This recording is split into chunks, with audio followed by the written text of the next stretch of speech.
बच्चों, आज हम कक्षा 6 की जिज्ञासा पाठ्य पुस्तक की अध्याय 7 ताप एवं उसका मापन का अध्ययन करेंगे।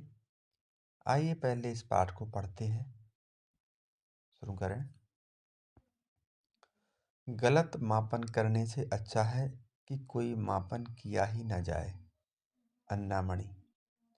मतलब कोई मापन हम गलत करें, उससे अच्छा है कि हम उस मापन को करें ही ना। लाम्बोक और उसकी बड़ी बहन फिबान शिलांग में रहते हैं। एक दिन दोनों भाई बहन विद्यालय से घर आए। उन्होंने देखा कि उनके माता पिता काम पर गए हुए हैं। लाम्बोक ने अपनी बहन से कहा कि उसे ज्वर का आभास हो रहा है। ज्वर का मतलब बुखार होता है। तब फिबान ने उसका माथा स्पर्श किया तो उसे लगा कि छोटे भाई को ज्वर हो सकता है। इसकी पुष्टि करने के लिए उसने अलमारी से तापमापी थर्मामीटर निकाला। उसने तापमापी का अग्रभाग टिप साबुन और जल से धोया और लाम्बोक का ताप मापा।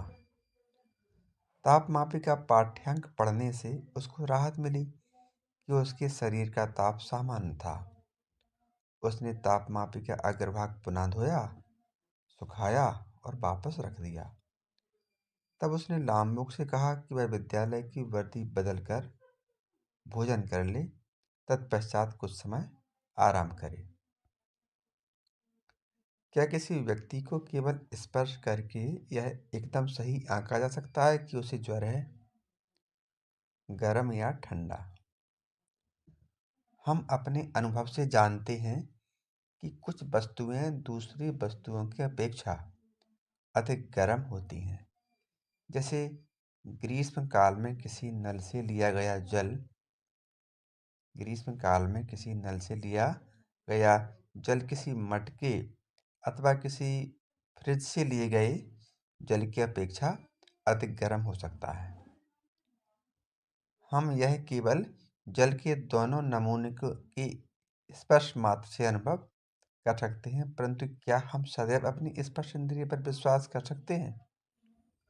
आइए इस बात का पता लगाते हैं। आइए जांच करें। चित्रानुसार 3 बड़े पात्र लीजिए, जैसा कि चित्र में दिख रहे हैं, का, खा और गा। इनको कखा का नाम दीजिए। पात्र का में गर्म जल, पात्र खा में नल का जल और पात्र गा में बर्फ डालकर ठंडा किया हुआ जल लेते हैं। पात्र का में गर्म जल है, खा में नॉर्मल जल है और गा में ठंडा जल है।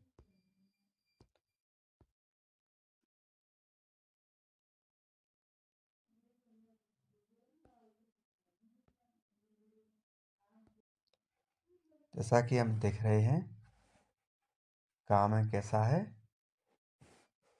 का में गर्म जल है,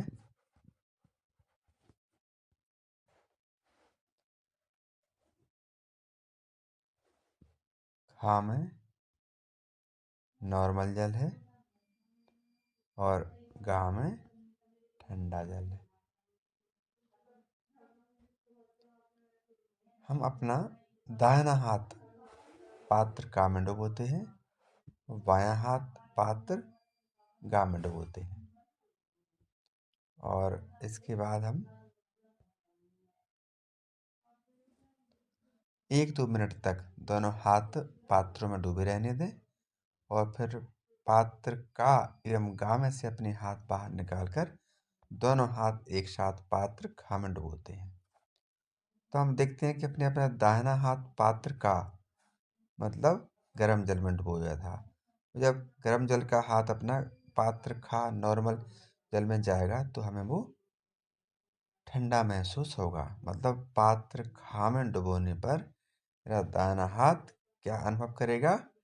दाहिना हाथ हमारा ठंडक का अनुभव करेगा।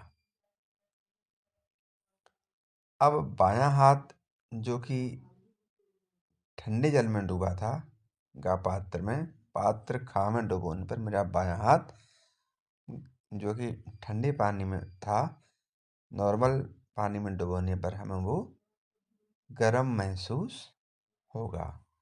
इससे हम ये समझते हैं कि हमारी स्पर्श इंद्रिय जो है वो हमें सही माप नहीं देती। आगे देखते हैं। तुलना कीजिए कि क्या आपके परीक्षण आपके पूर्वानुमान से मेल खाते हैं या नहीं। क्या आपके दाहिने हाथ ने यह अनुभव किया कि पात्र खा का जल ठंडा है, जबकि आपका बायां हाथ अनुभव करता है कि वही जल गर्म है। इन परीक्षणों से आप क्या निष्कर्ष निकालते हैं? कोई वस्तु गर्म है या ठंडी, यह निश्चय करने के लिए हम सदैव अपनी स्पर्श इंद्रिय पर भरोसा नहीं कर सकते हैं। मतलब कोई वस्तु कितनी गर्म है या ठंडी है, यह हम कैसे ज्ञात करते हैं, आइए जानें। लेकिन हम कम से कम स्पर्श इंद्रिय द्वारा ये ज्ञात नहीं कर सकते हैं कि उसका तापमान क्या है। आइए आगे देखते हैं। ताप। किसी पिंड की गर्माहट अथवा ठंडक का विश्वसनीय माप उस पिंड का ताप है। किसी पिंड की गर्माहट अथवा ठंडक का विश्वसनीय माप उस पिंड का ताप है। किसी गर्म पिंड का ताप ठंडे पिंड की अपेक्षा अधिक होता है। तो पिंडों के मध्य तापांतर हमें बताता है कि एक पिंड दूसरे पिंड की तुलना में कितना गर्म है। वह उपकरण जो ताप मापता है तापमापी कहलाता है। तो इस बात को आप याद रखें। वह उपकरण जो ताप मापता है क्या कहलाता है? तापमापी। इसे अंडरलाइन कर लें। ताप मापने के लिए आपने संभवतः दो प्रकार के तापमापियों का प्रयोग किया होगा: ज्वरमापी, डॉक्टरी थर्मामीटर, तथा प्रयोगशाला तापमापी। डॉक्टरी थर्मामीटर मानव शरीर का ताप मापने के लिए प्रयुक्त होता है, जबकि प्रयोगशाला तापमापी कई अन्य उद्देश्यों के लिए प्रयुक्त होता है। आइए अब हम तापमापियों के विषय में और अधिक सीखते हैं और जानते हैं कि उन्हें ताप मापने के लिए कैसे उपयोग में लाते हैं। तापमापन यंत्र, तापमापन या डॉक्टरी थर्मामीटर। संभवतः आप चित्र में दर्शाए गए तापमापी से परिचित होंगे। इसे हमारे शरीर का ताप मापने के लिए उपयोग में लाया जाता है। इसे ज्वरमापी या डॉक्टरी थर्मामीटर कहते हैं। ऐसे थर्मामीटर ताप को अंकीय रूप में दर्शाते हैं। ये तापमापी अंकीय डॉक्टरी थर्मामीटर या डिजिटल डॉक्टरी थर्मामीटर भी कहलाते हैं। ये बैटरी चालित होते हैं। किसी व्यक्ति के शरीर के संपर्क में रखने पर ये तापमापी शरीर का ताप मापते हैं। इसका ये अग्रभाग है और नीचे जो बीच में डिस्प्ले दिख रही है, इस पे तापमान का मापांक प्रदर्शित होता है। ताप मापने के लिए डॉक्टरी थर्मामीटर में सामान्यतः उपयोग किया जाने वाला मापक्रम सेल्सियस स्केल है। इस मापक्रम पर ताप का मात्रक डिग्री सेल्सियस है, जिसे डिग्री सेल्सियस डिग्री सी द्वारा दर्शाते हैं। प्रारंभ में शरीर का ताप मापने के लिए पारे के तापमापी मरकरी थर्मामीटर का प्रयोग किया जाता था, लेकिन पारा मरकरी एक अत्यधिक विषैला पदार्थ है और दुर्घटनावश यदि तापमापी टूट जाता है तो पारे का व्यवस्थित रूप से निपटान कठिन होता है। अंकीय तापमापी में इस प्रकार का कोई जोखिम नहीं होता है और इसके प्रदर्शन में संख्या पढ़ना भी सरल होता है। इसलिए पारे वाले थर्मामीटर डिजिटल थर्मामीटर द्वारा प्रतिस्थापित किए जा रहे हैं। डिजिटल थर्मामीटर में ताप का निर्धारण ऊष्मा संवेदकों द्वारा किया जाता है। मतलब आजकल जो पुराने थर्मामीटर हैं जिनमें पारे का उपयोग किया जाता था, उनके स्थान पर अब डिजिटल थर्मामीटर का उपयोग किया जाने लगा है, क्योंकि उन्हें पढ़ने में भी आसानी है और उसमें पारे पारा पारे का ना होने की वजह से उसके दुर्घटना ना होने की कोई संभावना नहीं है। दुर्घटना होने की कोई संभावना नहीं है। कोविड-19 महामारी के काल में कुछ विशेष तापमापी उपयोग में लाए गए, जो किसी व्यक्ति के शरीर का ताप दूर से भी माप सकते थे। वे कौन से तापमापी थे? आपने देखा होगा, कोरोना काल में व्यक्ति को बिना संपर्क किए, बिना टच किए उसके शरीर का तापमान माप सकते थे। तो उन तापमापियों को हम संपर्क रहित तापमापी कहते हैं। कैसे? वे संपर्क रहित तापमापी हैं, जिन्हें अवरक्त तापमापी भी कहा जाता है। इस प्रकार के तापमापी किसी व्यक्ति के शरीर को स्पर्श किए बिना उसके शरीर का ताप माप सकते हैं और संक्रमण का खतरा कम करते हैं। आइए माप करें। आइए अब शरीर का ताप मापने के लिए डिजिटल डॉक्टरी थर्मामीटर का प्रयोग करें। आप अपना स्वयं का ताप और अपने कुछ मित्रों के ताप भी माप सकते हैं। आप अपने मित्रों से बात कीजिए कि उनमें कौन कौन से मित्र आपके द्वारा अपने शरीर का ताप माप करवाने के इच्छुक हैं। अपने हाथ और अंकीय तापमापी का अग्रभाग टिप साबुन और जल से धोइए। तापमापी का पुनः नियोजन रीसेट बटन दबाकर तापमापी को रीसेट कीजिए। तापमापी जीभ के नीचे रखकर मुंह बंद कीजिए। तापमापी का अग्रभाग जीभ के नीचे रखने के पश्चात बीप की ध्वनि आने या प्रकाश के चमकने तक प्रतीक्षा कीजिए। उसके बाद मुंह से तापमापी निकाल लीजिए और अंकीय प्रदर्श पर ताप पढ़िए और तालिका 7.1 में ताप अंकित कीजिए। तापमापी का अग्रभाग साबुन और जल से साफ कीजिए और सुखा लीजिए।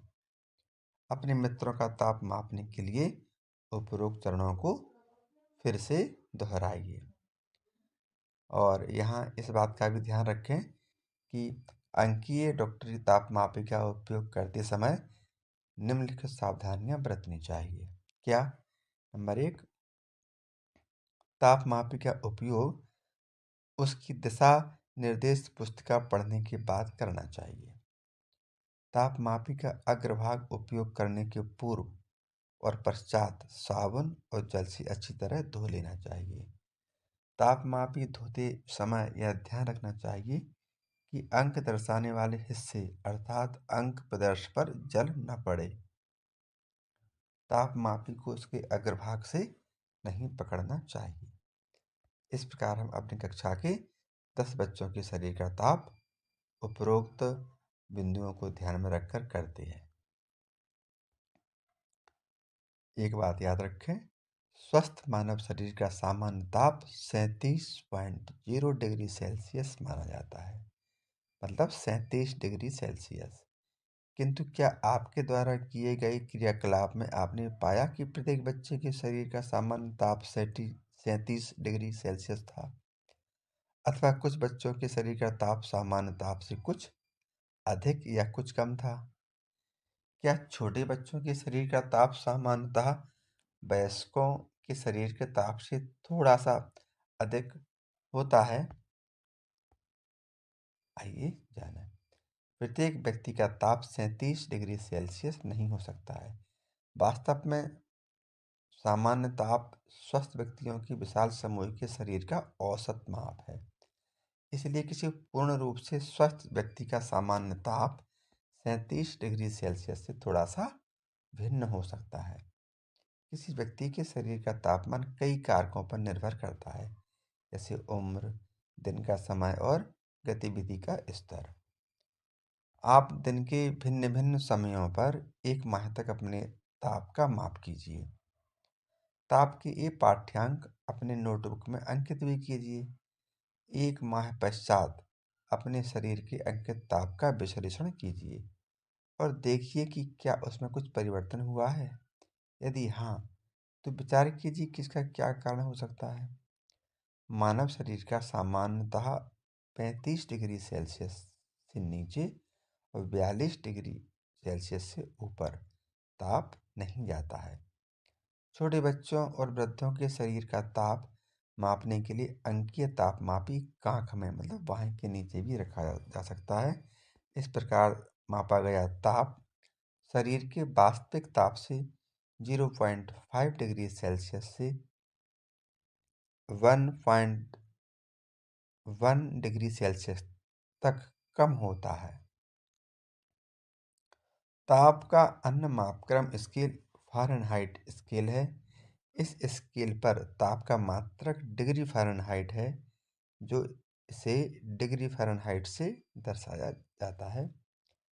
सेल्सियस स्केल पर मापा गया ताप 37 डिग्री सेल्सियस, फ़ारेनहाइट स्केल पर 98.6 98.6 डिग्री फ़ारेनहाइट के तुल्य है। मतलब डिग्री सेल्सियस में 37 डिग्री और फ़ारेनहाइट में 98.6 दोनों इक्वल हैं। अधिकतर वैज्ञानिक अध्ययनों में फ़ारेनहाइट स्केल का उपयोग नहीं किया जाता है। वैज्ञानिक कार्य के लिए ताप के एक अन्य स्केल का उपयोग किया जाता है, जिसे केल्विन स्केल कहते हैं। इस स्केल पर ताप का मात्रक केल्विन है, जिसे के से दर्शाया जाता है। ताप का ऐसा ही मात्रक केल्विन है। इन बॉक्सों में देखते हैं क्या जानकारी है। क्या वृद्ध व्यक्तियों के शरीर का ताप स्वस्थ होने पर भी सामान्यतः युवा वयस्कों के शरीर के ताप की तुलना में कम होता है? आइए जानें, इस पाठ में इस बात का अध्ययन करेंगे हम। मैंने अपने एक मित्र को एक ऐसे अंकीय तापमापी का उपयोग करते हुए देखा है जो ताप भिन्न मापक्रम पर पड़ता है। यह स्वस्थ मानव शरीर का सामान्य ताप 98.6 डिग्री फ़ारेनहाइट दर्शाता है। एक ही ताप को व्यक्त करने वाली इस संख्या में अंतर का क्या कारण है? आइए जानते हैं इसको हम। तीनों ही ताप मापक्रमों के नाम उन्हें विकसित करने वाले वैज्ञानिकों सेल्सियस, फ़ारेनहाइट एवं केल्विन के नाम पर रखे गए हैं। मतलब ये तीनों जो नाम हैं ताप मापने के जो पैमाने हैं, उन्हें विकसित करने वाले वैज्ञानिकों के नाम भी यही थे, सेल्सियस, फ़ारेनहाइट एवं केल्विन। इनके नाम पर ही इनके नाम रखे गए हैं। ताप मापक्रमों को ये नाम इस वैज्ञानिकों के सम्मान में दिए गए हैं। हम सेल्सियस स्केल का ताप केल्विन स्केल में निम्नवत परिवर्तित कर सकते हैं। कैसे? केल्विन स्केल पर जो तापमान है, सेल्सियस स्केल पर तापमान प्लस 273.15, मतलब जो सेल्सियस स्केल का तापमान है उसमें हम 273.15 प्लस कर देंगे तो हमें वो मान केल्विन स्केल पर मिल जाएगा।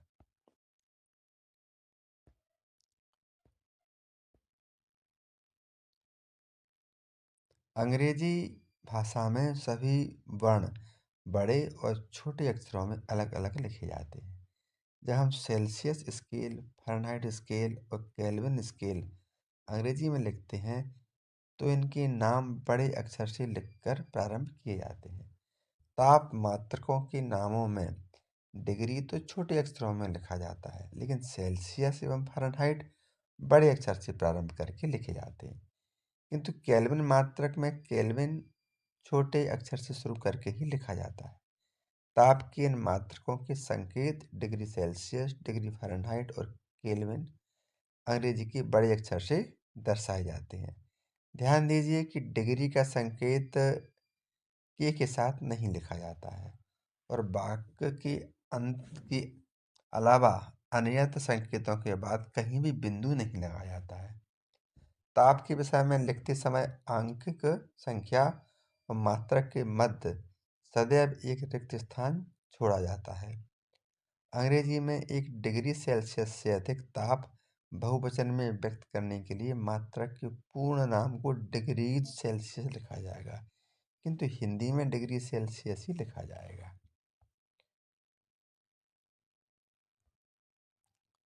तापमापी के आविष्कार से पूर्व ज्वर का पता कैसे लगाया जाता था? ज्वर किसी व्यक्ति की नाड़ी दर को प्रभावित करता है। भारत में इसका ज्ञान प्राचीन समय में भी था।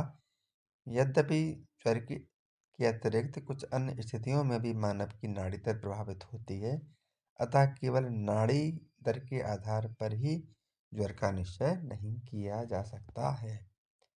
क्या डॉक्टरी थर्मामीटर का उपयोग उबलते जल अथवा बर्फ का ताप मापने के लिए किया जा सकता है? नहीं, उबलते जल और बर्फ का ताप डॉक्टरी थर्मामीटर की मापन सीमा के बाहर है। हम डॉक्टरी थर्मामीटर की मापन सीमा के बाहर ताप कैसे माप सकते हैं, इसका अध्ययन हम अगले वीडियो में करेंगे। इसका अध्ययन हम प्रयोगशाला तापमापी अपना अपना अगला पैराग्राफ है, उसका अध्ययन अपन अगली वीडियो में करेंगे। धन्यवाद।